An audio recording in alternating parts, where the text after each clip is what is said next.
बांग्लादेश की पूर्व प्रधानमंत्री शेख हसीना ने निर्वासन में रहते हुए एक बड़ा दावा किया है।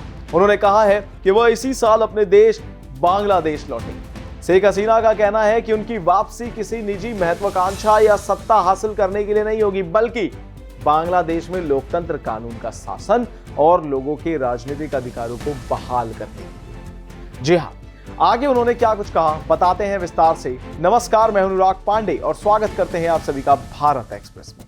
दरअसल एक विशेष ईमेल इंटरव्यू में उन्होंने अपने खिलाफ चल रहे मामलों, आवामी लीग पर लगे प्रतिबंध, देश की मौजूदा राजनीतिक स्थिति, अल्पसंख्यकों की सुरक्षा और भारत में अपने जीवन के बारे में खुलकर बात की। जी हां, आपको बता दें कि शेख हसीना ने अपने खिलाफ आए फैसलों को राजनीतिक बदले की कार्रवाई बताया। उन्होंने कहा कि न्यायपालिका का इस्तेमाल उन्हें और उनकी पार्टी आवामी लीग को कमजोर करने के लिए किया जा रहा है। उन्होंने कहा कि उन्हें मौत का कोई डर नहीं है, क्योंकि उन्होंने अपने जीवन में पहले भी कई बड़े दुख और हमले झेले हैं। उन्होंने याद दिलाया कि वर्ष 1975 में उन्होंने अपने माता पिता, भाइयों और परिवार के कई सदस्यों को खो दिया था। इसके अलावा उन पर ग्रेनेड हमला भी हुआ था, लेकिन हर मुश्किल के बाद वो फिर खड़ी हुई और जनता के साथ रही। आपको बता दें, उन्होंने विश्वास जताया है कि इस बार भी वह हर बाधा को पार करते हुए अपने देश लौटेगी। पूर्व प्रधानमंत्री ने कहा कि अवामी लीग कोई साधारण राजनीतिक पार्टी नहीं है, यह पिछले 77 वर्षों से बांग्लादेश के इतिहास और लोगों से जुड़ी हुई है। उन्होंने कहा कि पार्टी पर पहले भी कई बार प्रतिबंध लगे हैं, नेताओं की हत्या हुई और दमन किया गया, लेकिन हर बार अवामी लीग और मजबूत होकर ही सामने आई।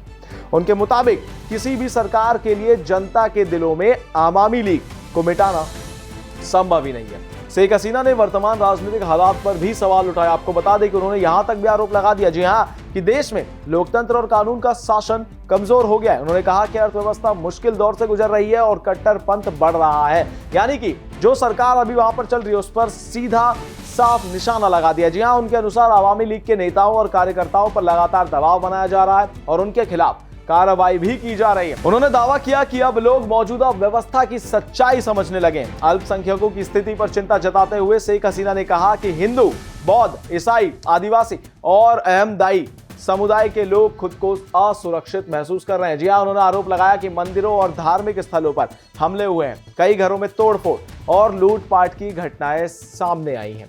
उन्होंने यहां तक भी बता दिया कि अल्पसंख्यक समुदाय किसी राजनीतिक दल का वोट बैंक नहीं, बल्कि बांग्लादेश के समान अधिकार वाले नागरिक हैं और उनकी सुरक्षा सुनिश्चित करना सरकार की जिम्मेदारी है। आपको बता दें कि अपने शासनकाल की उपलब्धियों का जिक्र करते हुए शेख हसीना ने यहां तक भी दावा कर दिया कि उनकी सरकार के दौरान बांग्लादेश ने आर्थिक और सामाजिक विकास के क्षेत्र में बड़ी प्रगति की थी। उन्होंने दावा किया कि देश की अर्थव्यवस्था तेजी से बढ़ी, गरीबी कम हुई और बिजली लगभग हर घर तक पहुंची। इसके अलावा Padma bridge, metro rail, Karnaphuli tunnel और डिजिटल बांग्लादेश जैसे कई बड़े प्रोजेक्ट भी शुरू हुए हैं। जी हां, भारत में निर्वासन के दौरान अपने जीवन के बारे में बात करते हुए शेख हसीना ने यहां तक भी बता दिया कि व्यक्तिगत जीवन लगभग खत्म हो चुका है।